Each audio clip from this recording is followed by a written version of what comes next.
Salut à tous. Alors, il s'agit d'un pendule écarté de sa position initiale. Dans le dessin ci-contre, indiqué en le justifiant, la courbe correspondant à l'énergie cinétique, l'énergie potentielle et l'énergie mécanique. Je vous conseille de faire un dessin d'un pendule avant de commencer l'exercice. Voilà, comme je l'ai indiqué, on va faire un petit dessin, voilà, qui est ici en bleu, d'un pendule. Et on va maintenant essayer d'associer les différentes courbes. Alors naturellement, le pendule étant déjà écarté d'un angle θ, il possède nécessairement une énergie potentielle puisqu'il possède une certaine altitude z dès le départ. Donc il possède de l'énergie potentielle de pesanteur. Voilà, donc je vais appeler ça EPP. En ce point-là, il a de l'énergie potentielle. Par contre, il est écarté et on suppose quand on dit rien qu'il est lâché sans vitesse initiale, donc il n'a pas d'énergie cinétique au départ. Donc l'énergie cinétique au départ est égale à 0. Alors nécessairement, puisque l'énergie potentielle est différente de 0, puisque l'énergie cinétique est égale à 0, la somme des deux, c'est ce qu'on appelle l'énergie mécanique, et ben elle est non nulle puisqu'elle est égale puisqu'il y a de l'énergie potentielle. Voilà, donc ça c'est différent de 0 aussi. Donc, ça signifie que la courbe en verte ou la courbe en bleu ici représente l'énergie potentielle. Alors laquelle des deux? Ben, vous devez savoir que puisqu'on ne parle pas de frottement, donc l'énergie mécanique se conserve. Voilà, donc on peut dire que la courbe en bleu, c'est-à-dire la courbe 3, représente l'énergie mécanique, puisque c'est constant, tandis que la courbe verte représente l'énergie potentielle de pesanteur, puisqu'elle est non nulle à ce niveau-là tout au départ. Enfin, la courbe rouge représente l'énergie cinétique, puisqu'au départ, il n'y a pas d'énergie cinétique d'après ce qu'on a dit. Voilà, c'est ce qu'il fallait démontrer. Alors, item 5.41, ça ressemble à l'exercice précédent. Alors, donc, il s'agit d'un pendule écarté de sa position initiale. On va supposer sans vitesse initiale également.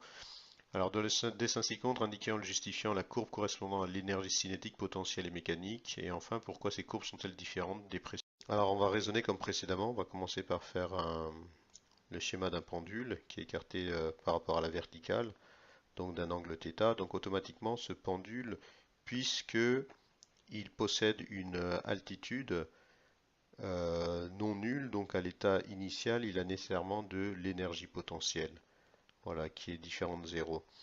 Alors, comme on dit rien, on suppose qu'il est lâché sans vitesse initiale, donc voilà, il n'a pas d'énergie cinétique, donc, et au final, puisque l'énergie mécanique est la somme de l'énergie cinétique et de l'énergie potentielle, il y a de l'énergie mécanique. Voilà.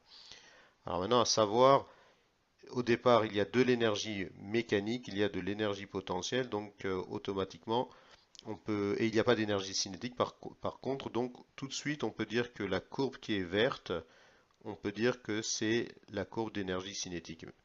Voilà, donc cette courbe verte, c'est l'énergie cinétique. Alors maintenant, il faut réussir à distinguer l'énergie potentielle et de l'énergie mécanique.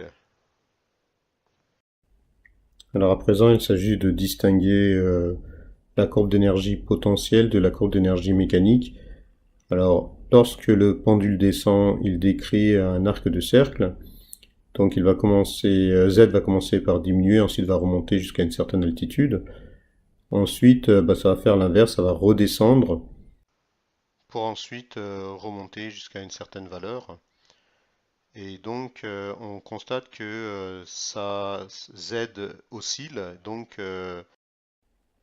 Donc la courbe qui oscille et qui reste, c'est-à-dire la courbe en bleu, représente l'énergie potentielle de pesanteur. Voilà. Et donc la dernière courbe, celle qui est en rouge, représente nécessairement l'énergie mécanique. Voilà. Alors on peut maintenant répondre à la dernière question. Pourquoi ces courbes sont-elles différentes des précédentes? C'est-à-dire pourquoi les altitudes maximales diminuent, ne sont pas constantes, Ou encore, pourquoi la courbe en rouge diminue-t-elle? En fait, tout cela provient du fait qu'il existe des forces de frottement qui sont transformées en chaleur